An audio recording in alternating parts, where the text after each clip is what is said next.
Bienvenidos a una nueva lección de estadística descriptiva con aplicaciones inferenciales. Hoy veremos la regla de adición en la probabilidad. Veremos un caso especial de esta regla a través de un caso de suma de dados.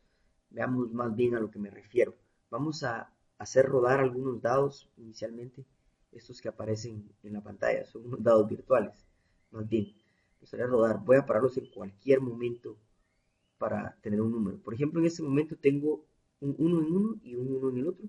Eso para mí es una suma de 2, ¿verdad? Lo tomaré de esa manera. Voy a seguirlo rodando y los paro aquí. Por ejemplo, ahora tengo 6 en uno en la cara de arriba y 3 en la cara de arriba. Tengo un 9, por ejemplo.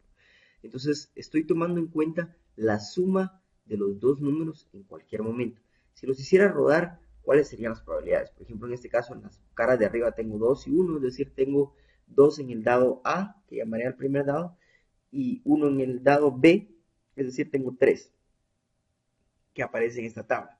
Entonces he construido esta tabla para ver cuántas probabilidades existen de las sumas. Es decir, tenemos un 1 y un 1 en ambos dados, por lo que un 2 solo puede aparecer una vez. Vamos a completar la tabla. Entonces, de acuerdo a esta tabla, el 2 solo puede aparecer con una combinación. Pero, por ejemplo, veamos un número como el 7. Puede aparecer si tenemos 1 y 6, 2 y 5, 3 y 3, puede aparecer si tenemos 4 y 2, o si tenemos, pues, ¿verdad? Muchas combinaciones más, 5 y 1, de esa manera podemos jugar para obtener muchos diferentes 7.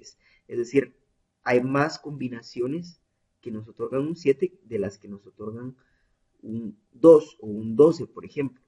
Entonces, ¿cómo obtenemos? Ya que tenemos esta tabla, podemos observar, si contamos, si quieres puedes pausar el video y verás que hay 36 diferentes sumas.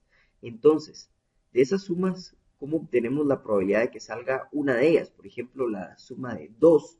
Entonces, el 2 aparece solo una vez en la tabla, por lo que tenemos la frecuencia es 1, es decir, aparece una vez, ¿verdad? La suma 2, dividido el total de datos del evento A, que es n, es decir, el total de datos que pueden haber, que son 36, por lo tanto, si queremos calcular esa probabilidad, para la suma 2, la probabilidad es 1 en 36, es decir, un 36avo, 0.027. Pero, ¿qué tal si vamos hacia la suma 3? Entonces, digamos que tenemos el evento A será 1 y 2 y el evento B 2 y 1, ¿verdad? El dado A con un 1 y el dado B con 2 y el evento B pues viceversa, el dado A con 2 y el dado B con 1, es decir, volvemos a tener la suma 3. En este caso, la suma 3, la probabilidad es 2 en 36, es decir, un 36avo más un 36avo, lo cual es igual a 2 36avos. Es precisamente esta que tenemos en la pantalla ahora, 2 y 1, ¿verdad? Si lo hiciéramos rodar de otra forma, podríamos ver el inverso. Por ejemplo, aquí tenemos, vamos a ver, lo que nos aparece en la cara de arriba es 6 y 6, lo que nos aparece en la última, y así en adelante, ¿verdad? Esto, de esta manera podríamos construir esta tabla. De esta manera veamos una cosa.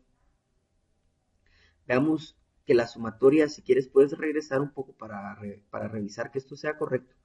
Por ejemplo, la suma 2 aparece una vez, la suma 3 dos veces, la 4 tres veces, así hasta llegar a la suma 7, que aparece 6 veces. Es decir, el número más probable de obtener con dos dados, si quieres saberlo, es el número 7, la suma de 7. ¿Por qué? Porque hay 6 combinaciones diferentes, es decir, una frecuencia de 6 probabilidades.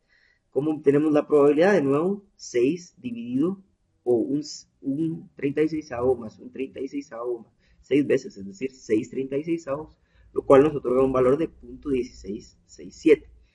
Recordemos que la suma de todas las probabilidades, por definición, siempre debe ser 1. Puedes comprobarlo.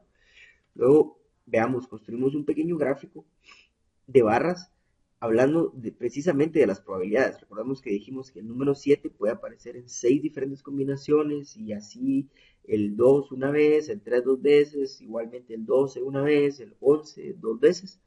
Entonces, con esta gráfica veremos un nuevo ejemplo de cómo esto sí se cumple en la realidad, y quiero mostrarte un ejemplo de la vida real en el que se hizo un experimento en una escuela en China, en la que se toma la suma de dos dados, 2.394 intentos, Entonces veamos cómo lo hicieron.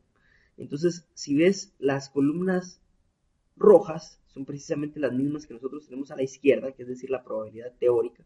Si puedes ver la columna roja a la par de la gráfica, tiene justamente el punto 16.7 en el 7, es decir, es lo mismo que tenemos nosotros en nuestra tabla. Entonces, veamos que en este momento van más o menos 300 intentos, y en 300 intentos se ha ido acercando un poco más el valor probable al valor teórico. Recordemos lo que están haciendo estos estudiantes. Están tirando dos dados, obteniendo la suma. Vamos a pausarlo, vamos a observar una cosa. Aquí tenemos 570 tiros de dos dados. La suma de ellos se representa en la gráfica.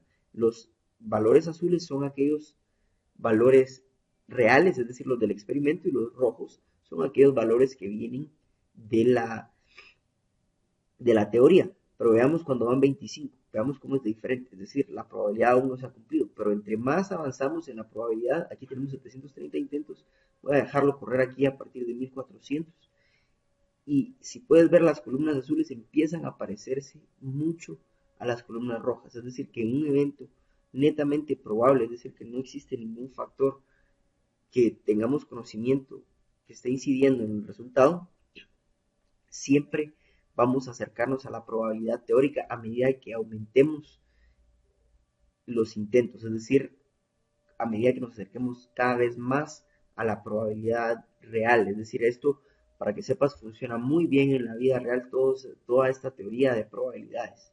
Entonces, como dice el video, dice, para un número grande de intentos, la probabilidad teórica, la probabilidad experimental se aproxima mucho a la probabilidad teórica.